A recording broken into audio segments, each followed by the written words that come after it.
Dejábamos una interrogante al aire o sobre la mesa, más bien, el reto del sector oficial. Hablamos del reto del sector opositor de plantear un candidato único que vaya a ese proceso comicial de 2024, ¿cuál en este escenario de cara a estas elecciones sería el reto del sector oficial? Bueno, fíjate, el reto del sector oficial es levantar la economía, ¿no? Pero en medio de este proceso, cuando vienen los planteamientos de Estados Unidos sobre el mes de abril, el presidente Maduro hábilmente plantea el adelanto de las elecciones. Entonces, repito, Estados Unidos, el presidente Biden, repito, va a eliminar las sanciones, va a mantener las sanciones sobre Venezuela, después que solamente quedan unos meses para las elecciones. Entonces, no tiene sentido. Pero continúo.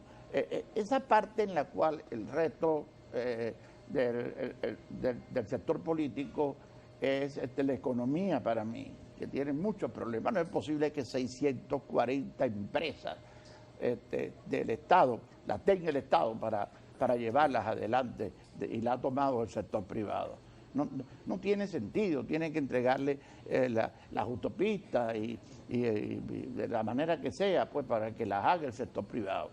Ahora, en el plano estrictamente político, evidentemente que el camino que lleva el Ejecutivo Nacional es llevar al presidente, que no está bien en las elecciones, llevar al presidente al proceso electoral. Ahí hay un fuerte cuestionamiento de la oposición sobre las libertades políticas y económicas en Venezuela. Y ese es el gran reto de la oposición, garantizar las libertades políticas y económicas para que no estén enfrentados no solamente a la oposición en Venezuela, sino a los países del mundo con este tema. Ahora hablemos de las popularidades en ambos sectores. ¿Cómo ven los liderazgos de un sector y de otro? Bueno, el tema es que los líderes que vienen de la oposición vienen como, porque los líderes naturales no han podido competir en el proceso electoral, y esa es una crítica de los países del mundo y de la oposición, porque nuestros líderes genuinos no han podido participar en las elecciones. Entonces, ahí el liderazgo está complicado. Evidentemente la información revela que entre los líderes de la oposición que puede despuntar está el gobernador del Zulia, Manuel Rosales. Otros líderes pueden perfilarse, o a última hora puede salir un líder de la oposición que no parece verse todavía. Cuanto a los líderes del sector oficial, está claro que el presidente Maduro, en una oportunidad, se pensó que el presidente Maduro podía colocar a Delcy Rodríguez, que ha hecho un trabajo extraordinario, tiene los ministros y los viceministros son PhD, o sea, graduados de universidades del mundo en el área económica, que ella pudiera llevar adelante pues un proceso de continuación del liderazgo de Chávez, al fin y al cabo, que es el liderazgo de Chávez. Pero eso no está por ese camino, sino es el presidente Maduro, y el reto del presidente Maduro va a ser garantizar estas libertades, el mayor grupo de libertades económicas y políticas para las elecciones. Hablemos del papel que juega Colombia en todo este ajedrez que se configura en la mesa de Venezuela, el acuerdo de Barbados, Estados Unidos. Sí, fíjate, Colombia tiene, el presidente Petro tiene una gran función, Colombia tiene una gran función y Brasil tiene una gran función. Colombia intermediar por lo mismo. Lo que está pidiendo el presidente Biden, que no quiere enfrentamiento con el presidente Maduro, que hasta ahora está recibiendo petróleo de Chevron en Venezuela, no se sabrá la cantidad, pero cerca de 200.000 barriles diarios de petróleo, 170 la cantidad que sea. Y hay un aumento de la producción petrolera en Venezuela.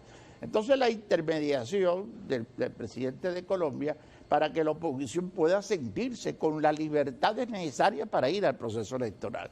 Y eso es lo mismo que está diciendo Lula? Pues el tema, fíjate que Pepe Mujica, el presidente de Uruguay, acaba de señalar el problema de las libertades en Venezuela. Ahí está, digamos, la intervención de los países. Pero déjame hablarte ahora de este año, diciéndote que este año va a ser mejor, este año va a tener 10.000 millones de dólares fáciles de ingresos para el país, 10.000 millones de dólares que hay que utilizarlo, y por eso hablaba de que no puede el Estado tener 670 empresas, ni toda la fuerza que tiene.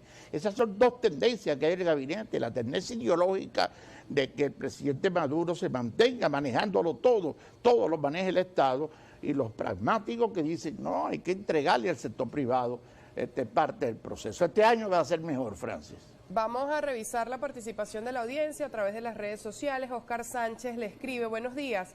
Increíble un análisis político que no comenta nada de la corrupción, que es culpable de todos los males que sufrimos los venezolanos, inclusive del bloqueo. ¿Su opinión respecto al fenómeno de la corrupción? Bueno, sobre el bloqueo me pronuncié firmemente y dije todas las palabras, así que era impráctico, que era innecesario, que era antiestratégico. Todas esas palabras duras las utilicé sobre el bloqueo, hasta dije que era una especie de machismo que se establecía. Si yo entro, la corrupción por supuesto es un problema grandísimo y voy a repetirlo, pero si yo me meto hacia atrás en todos los problemas que existen en estos momentos, no puedo llegar al fondo. Evidentemente que hablo de las 640 empresas que el Estado tiene y que no funcionan porque no pones a un PhD, a una persona graduada en máster y en doctorado en los Estados Unidos o en Rusia, si quiere, a dirigir las empresas, sino son personas lamentablemente cercanas al Ejecutivo Nacional que no terminan dándole el rendimiento que el país necesita. Y ahí están los procesos de corrupción que se pueden ver en todo el país. José Gregorio Zamora escribe, saludos. Quienes hayan leído el Acuerdo de Barbados deberían saber que el Acuerdo número 4 deja claro el tema de los y las inhabilitadas. Eso no va a cambiar, pues ellos violaron la Constitución. Bueno, ese es un tema complejo, ahí hay interpretaciones.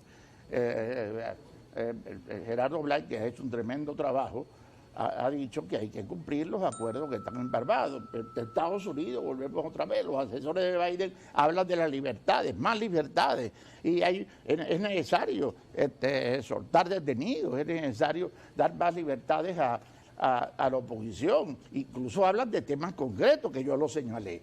Así que la interpretación de Barbados no puede ser el aterrizaje a que una persona o dos personas o tres tengan la palabra habilitado o inhabilitado. Por ahí no iba el Acuerdo de Barbados, es mucho más amplio. Evidentemente es criticable que no haya las libertades para cualquier candidato que quiera hacerlo como de la oposición, pero el tema de fondo es mayores libertades en Venezuela. ¿Cómo afecta las relaciones internacionales y el Acuerdo de Barbados la detención del activista de derechos humanos Rocío San Miguel? Pregunta Ramón Ramos. Bueno, cualquier decisión, repito, en el tema de las libertades económicas y políticas en Venezuela mueve el rechazo internacional. El presidente Petro se acaba de pronunciar de que no está de acuerdo con la salida de los funcionarios de las Naciones Unidas en Derechos Humanos del país. Y otros países y otros presidentes se han pronunciado sobre el caso de la dirigente política. Entonces, ahí es donde están la mayoría de los problemas, las reacciones en la Comunidad Económica Europea, en los países del Caribe. Y ojalá, pues, siendo un año mejor, repito, ojalá las libertades mayores en Venezuela puedan crecer a raíz de los acuerdos de Barbados. Gracias, señor Tomás Ocías, por habernos acompañado esta mañana en Primera Página. A nosotros nos corresponde hacer la pausa de la hora. Al regreso más, no se aparten.